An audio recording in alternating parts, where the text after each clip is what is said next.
If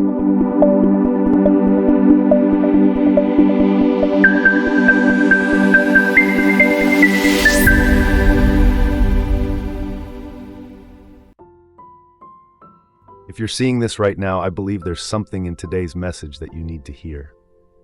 Not later. Today. Right now. Welcome to this week's episode of For the Family, and happy Monday to you and yours. It's May 5th, 2025, and we're diving into a word that was first preached on September 10th, 2023, but I'm telling you, it hits like it was meant for this very moment. Let me ask you, have you been feeling frustrated with where you are in life right now? Have you been questioning if all your effort is even making a difference? Do you sometimes wonder if what you're going through is pointless, or worse, punishment? Then this message is especially for you. If you're someone who's been trying to stay faithful but feels overlooked, if you're someone who's been stuck asking, "Why here, Lord? Why now?"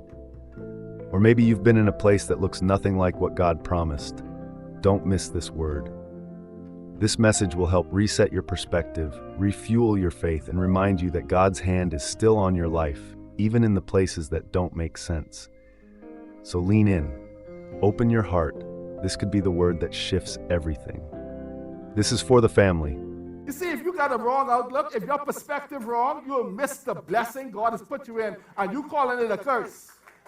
You calling it bad times, not understanding that God got you in school.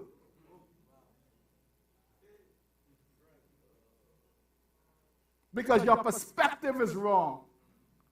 If you're so internally wrapped up in yourself and what's going on in you and what they did, you'll miss the fact of where God took you to prepare you for what He showed you is coming your way.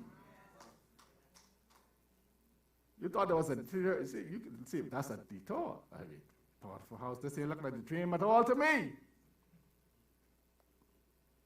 But disciples understand that they are always in a place of learning.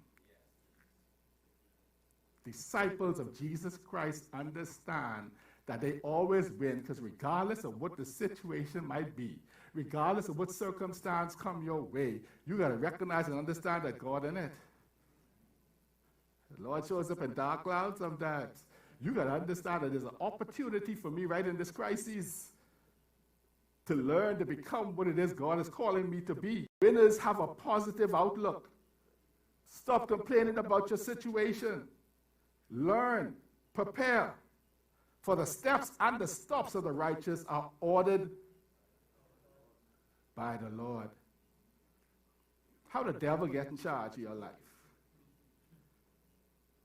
How your enemies get to be dictating regarding what happened to you?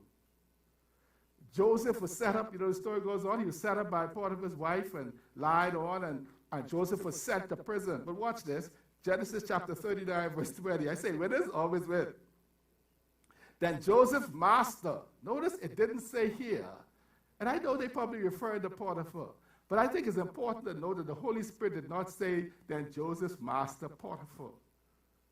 Because Joseph had a master that was above Potiphar. You all hear what I said? I just said the steps are ordered by who? Potiphar? Your boss.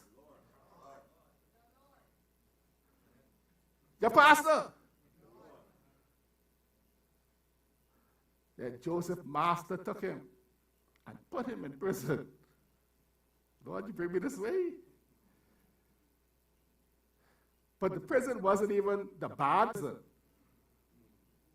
This was the prison where the kings and the dignitaries and the upper crust prison. This the Gulf Coast prison. This is the prison on the Gulf Coast. All right, this is the prison.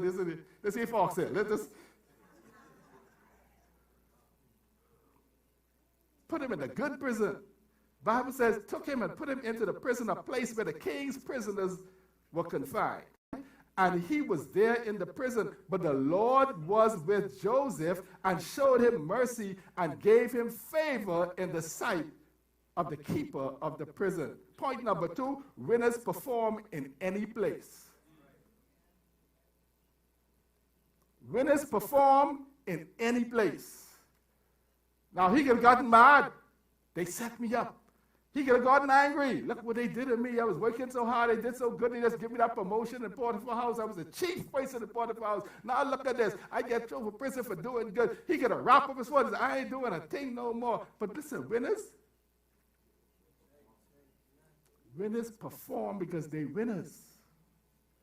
Any place, and I put place because place, I didn't say anywhere by intention. I said they perform any place because sometimes the place is not a geographical place. Sometimes we in a place, but regardless of what comes into the place, regardless of what place you find yourself in, you can feel down sometimes, you can feel out sometimes, but guess what? You still got to perform. I get a witness from Paul and Silas in the prison and the dungeon, beaten all night, and they can still sing praise. Why? They can do it. Why we can't do it? It's the same Holy Spirit. Regardless of what place you find yourself in, you can still perform. I use that word broadly, perform, but you understand what I mean? Because why? The Lord was with Joseph. Don't miss that. Joseph worked the way he worked, or performed the way he performed, or kept doing excellent. Why? Because he knew the Lord was with him. He knew the Lord was with him. Come, Lord. See, so if I go into work and I know the Lord with me, guess how I go work? I got to work because guess what? I am cognizant that the Lord is with me. Wow. I hope that now you understand why this is a message you needed to hear. We learned that sometimes the most frustrating seasons in our lives aren't meant to stop us. They're meant to shape us. And if our perspective is off, we'll start calling the very place God is growing us a curse. But here's the truth. You are not stuck. You are being schooled. You are not abandoned. You are being prepared. And no matter how dark it seems, God is in it with you. Whether you're feeling overlooked, wrongly accused, or like you've been demoted instead of promoted, this episode reminded us that God orders both the steps and the stops of the righteous. Just like Joseph, you may not understand the full picture yet, but the story isn't over. And just like Paul and Silas, you still have a song, even in the prison. Because when the Lord is with you, you can still perform, you can still be faithful, you can still grow. So let today be the day you shift your focus from why am I here to Lord, what are you showing me here? We want to hear from you. Drop a comment below and let us know what part of today's message spoke directly to your season. And if you need prayer or just someone to stand with you, email us at fourthafamily@foofmibahamas.com. We're here for you. And to our amazing community, we thank you for every like, every share, and every word of encouragement you've given along the way. If this message helped you, like it, share it, send it to someone who needs to be reminded that God hasn't left them in the dark. Until next time, remember, you may not understand it all yet, but if God led you there, He's going to use it. This is For the Family, where faith builds homes.